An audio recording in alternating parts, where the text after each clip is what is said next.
सूर्य अस्त के समय घर की बहू बेटी, घर के गऊ, घर की गाय भी, यहां तक कहते दूध भी, लक्ष्मी भी शाम के समय किसी को ना दीजिए। बहू बेटी भी किसी के यहां शाम के समय ना जाए। हमारे घर की लक्ष्मी हमारे घर में रहे। संध्या का समय ऐसा होता है, शाम का समय, कि गाय भी चरकर घर की ओर आ जाती है, गौएं भी अपने ठिकाना पाती हैं, पशु पक्षी। पर एक आज का फैशन ऐसा हो गया राम, ये बेटियां ये बहुएं अपनी सहेली को फोन लगाकर कहती हैं कितनी बजे चलेगी, 5:30 तक चलते हैं शाम के समय। आओ ठीक है, शाम के समय घर छोड़कर रुपया खर्च करने के लिए जा रहे हैं। या शास्त्र कह रहा है शाम के समय तो भिक्षुक भी अगर मांगने आए तो ना दिया जाए। दिल्ली पर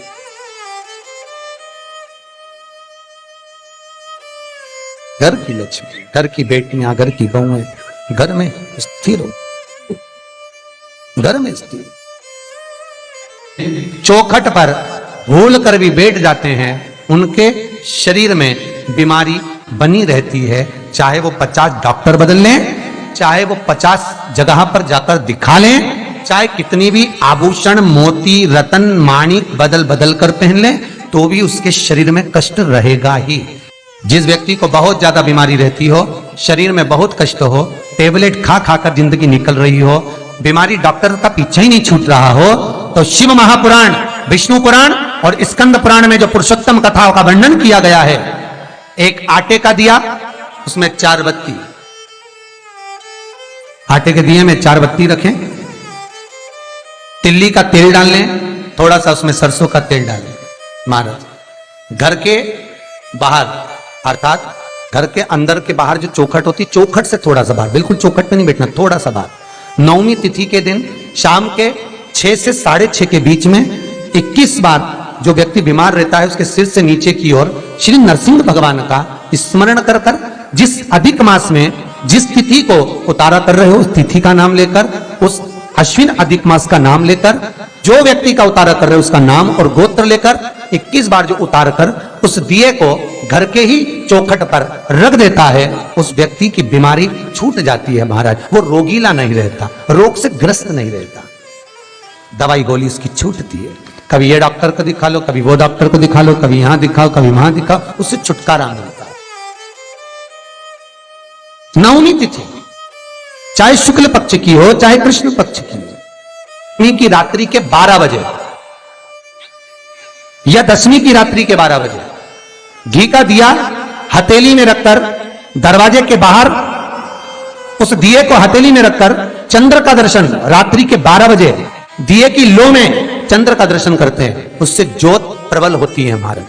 या तो होगा वो 9वीं की रात्रि 12 बजे या 10वीं की रात्रि की 12 बजे चंद्र का दर्शन, दीप घी का हाथ में जलाकर, नाम गोत्र अपना बोलकर, नरसिंह भगवान का स्मरण कर कर, अश्विन अधिक मास का स्मरण कर कर, ज्योति में चंद्र का स्मरण कर कर दर्शन किया जाता है। नेत्र कमजोर हो तो उस दिन 3 या 4 दिन में ज्योतियों का क्रम बढ़ना प्रारंभ होता है।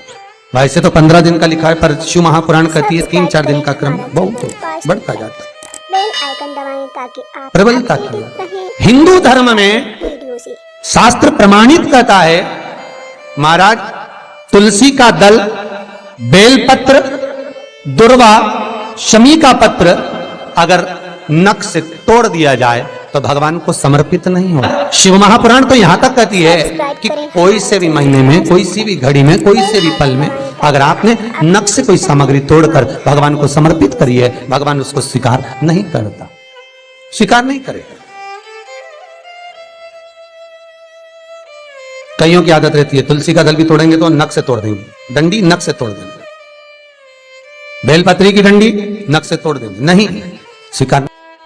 दुख है, तकलीफ है, नौकरी नहीं लग रही, सर्विस नहीं लग रही, व्यापार नहीं चल रहा, पैसा नहीं आ रहा, मानसिक टेंशन बना हुआ, कुछ हो ही नहीं रहा, तो क्यों भटक रहे हो? वहां गए उनसे पूछ लिया अंगूठी बता दो कौन सी पहन ले, वो वाली अंगूठी पहन लो, ये वाला नथ पहना, वो पहन लिया, पुगराज पहन लिया, मोती पहन लिया, नीलम पहन लिया, पन्ना पहन लिया, गौमेद पहन लिया, सब कुछ पहना। अब एक बार सब कुछ पहन लिया, सारे तरह के कपड़े बदल लिए, सारे बाबा जोगी बदल लिए, सारे देवता बदल लिए, घर की डिजाइन बदल ली, बाथरूम इधर का इधर बना दिया, सीढ़ी तोड़कर इधर लगा दी, पानी का टैंक उधर बना लिया, सारी दुनिया में घूम आए, उसके बाद भी सुख नहीं मिला, तो एक बार शिवरात्रि का भी उपाय कर कर देखना। शायद मुझे उम्मीद है जिंदगी भर तो दुख झेलोगे नहीं, सुख इतना झेलोगे, सुख का अनुभव इतना होगा कि दुख कहां गया मालूम ही नहीं पड़ेगा। ये मुझे उम्मीद है, मेरे विश्वनाथ की कृपा अगर हो गई, बस उसका अनुमोदन करो, उसका स्मरण। 5 बेर बोर जो खाते हैं, खाते हैं ना बेर जो बाजार में आते हैं, बोर जो आते हैं खाने वाले, 5 बेर, 5 जौ जानते हो, वो जौ हवन में डलती है, 5 जौ, 5 श्वेत पुष्प, 5 कमलगट्टे, 5 काली मिर्च, अपनी कामना कर कर ठीक दोपहर के 12 बजे अश्विन अधिक मास की शिवरात्रि के दिन भगवान शंकर के शिवलिंग पर चढ़ाओ, झोली पसार का निवेदन करो और बाबा को 11 दीप घी के दिए 11 शिव जी के सामने जला दो। वापिस आओ, शाम के समय जाकर एक चौमुखी दिया भगवान शंकर के मंदिर के सामने चौखट के बिल्कुल बीचों बीच सम्मुख में जलाकर आ जाइए। जिंदगी में कभी दुख नहीं मिलेगा, ये विश्वास रखना, शिव पूर्ण देगा, कभी खजाने में कमी नहीं आ सकती, भंडार वो भरेगा। दुख नहीं, तकलीफ नहीं, कष्ट नहीं। किसी पुराण में कोई उपाय नहीं लिखा, केवल कुछ पुराण है। शिव महापुराण में तो बहुत उपाय हैं साहब, स्कंद पुराण, नर्मदा पुराण, लिंग पुराण, इन पुराणों में बड़े सुंदर सुंदर उपाय जो लिखे गए, उसको बस समझना है, उसको केवल अपनी जिंदगी में उतारना है। रोग हो गया गुरुजी, बहुत दुखी हैं, बीमारी ने, कैंसर ने घेर लिया, किडनी लीवर खराब हो गया, हम तो त्रिजुगी नारायण भी ना जा सकते, हम पांडुकेश्वर ही ना जा सकते। आप तो ऐसा उपाय बता दो जो घर में कर ले, बताऊंगा, उसका भी उपाय बताऊंगा। कैंसर, किडनी, लीवर, क्या अकाल मृत्यु वो मरे जो काम करे चंडाल का, काल उसका क्या बिगाड़े जो भक्त हो महाकाल का। क्या करेगा काल भी। कलकत्ता में बताया था मोदी परिवार का एक चरित्र, कलकत्ता में वर्णन किया था महू का एक चरित्र कि मरकर भी जिंदा कर देता है वो देवाधिदेव महादेव हो सकता है, जो मृत्यु पर भी विजय प्राप्त कर सकता है वो देवाधिदेव महादेव हो सकता है, जो यमराज को भी मार दे वो देवाधिदेव महादेव हो सकता है। सब्सक्राइब करें। वर्तमान, भूत, भविष्य सारे कालों का जो स्मरण कर ले वो त्रिकालदर्शी केवल विश्वनाथ ही हो सकता है। मेरा शंभु, मेरा शंकर, मेरा त्रिकालदर्शी, मेरा कैलाशी, मेरा विनाशी, और दूसरा नहीं। श्री शिवाय नमस्तुभ्यं। श्री शिवाय नमस्तुभ्यं। श्री शिवाय नमस्तुभ्यं।